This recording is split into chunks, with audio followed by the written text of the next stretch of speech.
क्या राध्या को जिंदा जलाकर हमेशा के लिए रास्ते से हटाने की साजिश रची गई है? क्या मोंटू सेठ सच में करोड़पति सेठ है या एक बहुत बड़ा ठग? आखिर किसने बंद कर दिया राध्या को आग से घिरे कमरे में और क्या प्रथम अपनी पत्नी को बचा पाएगा? पूरी कहानी जानने के लिए वीडियो को आखिर तक जरूर देखिए। अगर आप सभी लोग भी राध्या का साथ देना चाहते हैं, तो राध्या के लिए इस वीडियो को एक लाइक करके, चैनल को सब्सक्राइब करके, बेल आइकन को ऑल पर सेलेक्ट कर दीजिए। सुबह का समय था। राध्या अपने कमरे में बैठी हुई थी, लेकिन उसका मन बिल्कुल भी शांत नहीं था। उसे बार बार यही लग रहा था कि मोंटू सेठ कुछ छिपा रहा है। जिस तेजी से वह उर्मी से शादी करना चाहता था, वह बात राध्या को बिल्कुल भी सामान्य नहीं लग रही थी।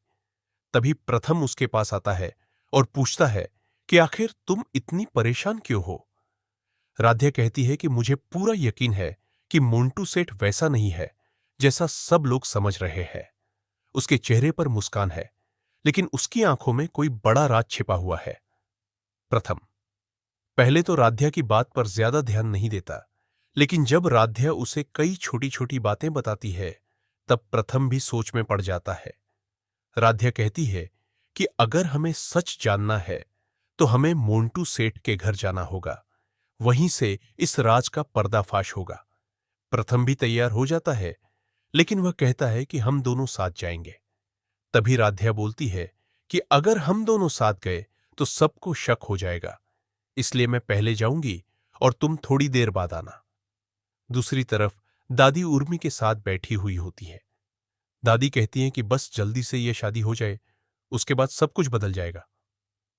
तभी एक अनजान आदमी दादी को फोन करता है और कहता है कि चिंता मत कीजिए, सब कुछ योजना के अनुसार होगा। दादी मुस्कुरा देती हैं, लेकिन किसी को कुछ पता नहीं चलता। उधर राध्या अकेले मोंटू सेठ के घर पहुंच जाती है। घर बहुत बड़ा होता है, लेकिन अंदर अजीब सा सन्नाटा होता है। राध्या धीरे धीरे पूरे घर का निरीक्षण करने लगती है। तभी उसे एक कमरे का दरवाजा आधा खुला दिखाई देता है। वह अंदर जाती है तो वहां कई पुराने दस्तावेज और कुछ फाइलें रखी होती है। राध्या एक फाइल खोलती है तो उसमें अलग अलग नामों से बनाई गई नकली कंपनियों के कागज दिखाई देते हैं। तभी उसे एहसास होता है कि उसका शक सही था। जैसे ही वह मोबाइल निकालकर उन कागजों की तस्वीर लेने लगती है, तभी बाहर कोई धीरे से दरवाजा बंद कर देता है।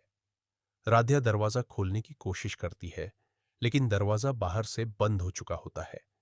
वह जोर जोर से आवाज लगाने लगती है, लेकिन कोई जवाब नहीं देता। उसी समय कमरे के बाहर पेट्रोल जैसी गंध फैलने लगती है। अगले ही पल दरवाजे के नीचे से धुआं अंदर आने लगता है। राध्या घबरा जाती है। वह खिड़की खोलने की कोशिश करती है, लेकिन खिड़की भी जाम होती है। अचानक बाहर से आग की लपटें उठने लगती है और पूरा कमरा धुएं से भर जाता है। राध्या जोर जोर से चिल्लाती है, बचाओ, कोई है, मुझे बाहर निकालो। इसी बीच प्रथम भी मोंटू सेठ के घर पहुंचता है। जैसे ही वह अंदर आता है, उसे धुआं दिखाई देता है। नौकर इधर उधर भाग रहे होते हैं। प्रथम घबराकर पूछता है कि आग कहाँ लगी है। तभी उसे राध्या की आवाज सुनाई देती है। प्रथम बिना एक पल गंवाए आग की तरफ दौड़ पड़ता है। सब लोग उसे रोकने की कोशिश करते हैं, लेकिन वह किसी की बात नहीं सुनता। वह दरवाजे को जोर से धक्का मारता है, लेकिन दरवाजा नहीं खुलता।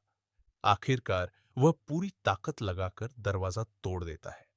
कमरे के अंदर धुएं और आग के बीच राध्या बेहोश होने वाली होती है।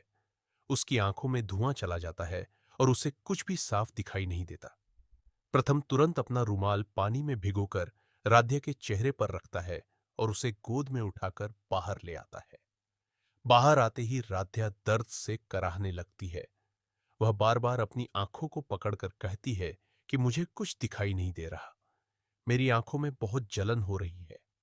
प्रथम तुरंत एम्बुलेंस बुलाता है और राध्या को अस्पताल लेकर पहुंचता है।